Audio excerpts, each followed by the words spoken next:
Hello everyone, how are you? Okay, today's video is about high achievers.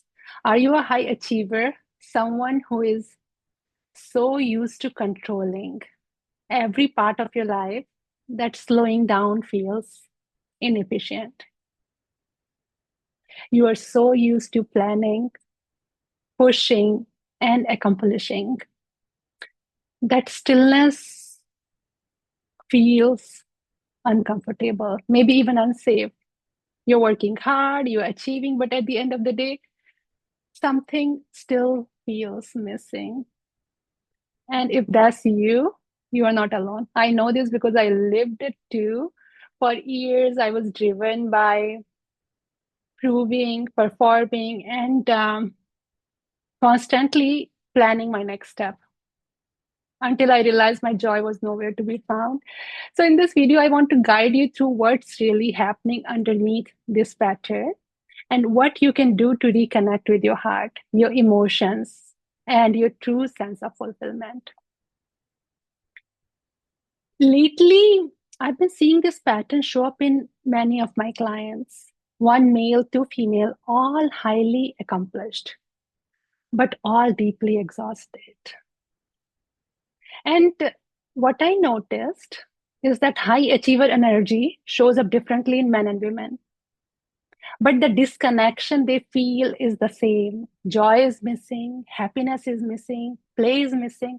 And even more than that, there is this ache, this quiet sense that something is off,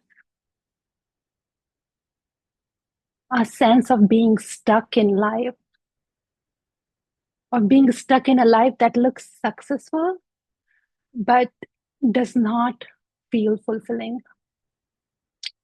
And most of them live in their head and they have a hard time connecting to their body. High achievers often run on patterns that keep them productive but emotionally starved. But the beautiful thing is, these patterns can be broken, right? And the brain can be rewired, the heart can be reopened. And with the right practices, it's absolutely possible. I'm going to share some practices with you in this video. Hi, my name is Harpreet. I'm an empowerment coach and Reiki healer and teacher. As a Pisces rising, I've always felt everything deeply, which makes energy work a natural language for me. And my Venus in Scorpio draws me to truth and transformation, especially in relationships and emotional healing. I don't do surface level content, I guide you into the depths where real change happens. My mission is to raise awareness and empower you to unlock your true potential. So, subscribe now to begin your journey of deep healing and transformation. Thank you. So, now let's go back to our high achievers. Let me give you an example of my high achiever clients. One of my male client, let's call him Ravi for this video, came to me because he just didn't feel happy anymore. He had a PhD, worked in research, and after a few sessions, we realized that he likes to do a PhD in everything, even in healing.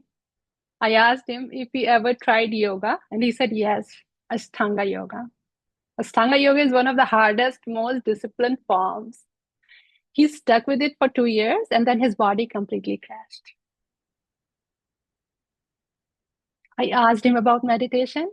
He said yes. He had tried mantra chanting, but the kind that takes months of discipline. That mantra is chanted according to specific Vedic rules, swaras, intonation, and pauses, and which require dedicated learning. And due to his very busy schedule, he could not keep up and crashed and internalized as a failure. I would often tease him, Ravi, do you need to get a PhD in everything, even in healing? His tendency was to always pick the hardest path, as if effort and complexity would lead to happiness. So why did he always pick the complex route? He felt that if he did Ashtanga yoga, it meant he was successful, he was worthy. He was trying to prove himself. He was trying to feel good enough. He did not learn yoga for mind body connection, but to prove his worth. And when he constantly lived his life this way and tried to pick activities that made him feel worthy and good enough, he started living in his head. So even if I asked him a simple question, Ravi, how are you feeling today? He would go into full analysis mode, scanning, rationalizing, and everything had to be processed through the head. Like I used to feel that I had asked a very complicated question when I asked him, how are you feeling today? It would take him a couple of minutes to answer that. And of course, joy does not live in analysis. Joy lives in your heart, right? Not in your head. You cannot experience joy from your head. You have to drop to your heart chakra. Joy lives in your presence, in your softness. So let's look at masculine high achievers. So many high achieving men are like this. Their worth is tied to their productivity. I achieved something today, therefore I am valuable. I was productive, therefore I am enough. They're often conditioned to suppress emotions because emotions are seen as weakness. So they become disconnected from play, from joy, from softness. Their heart chakra closes. And of course, masculine energy has a sacred role to protect, to provide, and lead. But when it is disconnected from feeling, it becomes a machine. And a man who can't feel his emotions, it's hard for him to feel joy as well. And when here I'm talking about masculine and feminine, but we have both of these energies, right? So this is just for the simplicity's sake. So now look at feminine high achievers. Now women are also stepping into high achiever roles, especially as more of us become breadwinners or financial supporters in the home. But often many of us forget how to create from pleasure. Instead, we create from pressure, from survival, from a deep need to prove. And this is their inner voice. This was my inner voice for years. This is how I used to talk to myself. And I also see my clients doing the same thing. The way they talk to themselves in their head. I can do it all. I must do this to be worthy. I need to show them that I'm capable of. This is so big for me. I need to show them what I'm capable of. Watch me. I will carry it all. What do you think? I'm not capable of? I am capable of. I need to show you that I'm capable of. Watch me. I will carry it all. That was my inner voice. This is the voice of the warrior woman, strong, determined, but often disconnected. High achieving women often prove their worth through doing, through responsibility, and relentless achievement. It drives us to overperform, overgive, and suppress our emotions. And eventually, what happens? Feeling becomes a luxury, like a risk they don't want to take. They can't afford the luxury of feelings. This can be conscious or unconscious. And while the survival mode may help us get through certain seasons, but the problem occurs when we stay here, when we are stuck in overperformance, in overgiving, and suppressing our emotions. And what happens when the body never softens? When you're all the time in your head, the emotions stay locked. When joy becomes a memory instead of a living experience, even we are planning vacations, even we are doing everything according to the book, but we are not feeling the joy in our heart because our heart chakra is closed. And this is what leads to burnout, exhaustion, numbness, a disconnection from ourselves and the life we have worked so hard to build. And I'm finding more and more people in this state. They have everything. They have worked hard to have this life, but they are not happy. They are so disconnected from their heart. And what's the cost of emotional disconnection? Like both masculine and feminine high achievers get stuck in a loop. Like when they're performing, performance means value. When they are productive, it means they are worthy. And if they feel the emotions, it means weakness. And if they are still, if they're not doing anything, it feels waste of time. They're not consciously telling themselves these things, but that's how they have programmed their brain. And the truth is, if we want to feel joy, we have to allow ourselves to feel, right? And that includes all emotions, not just happiness. You can't numb sadness without also numbing joy. So you need to open your heart to feel all emotions. The heart does not respond to logic. It opens with presence. It softens with safety. So I'm going to give you a few simple practices. If you're a high achiever, and please,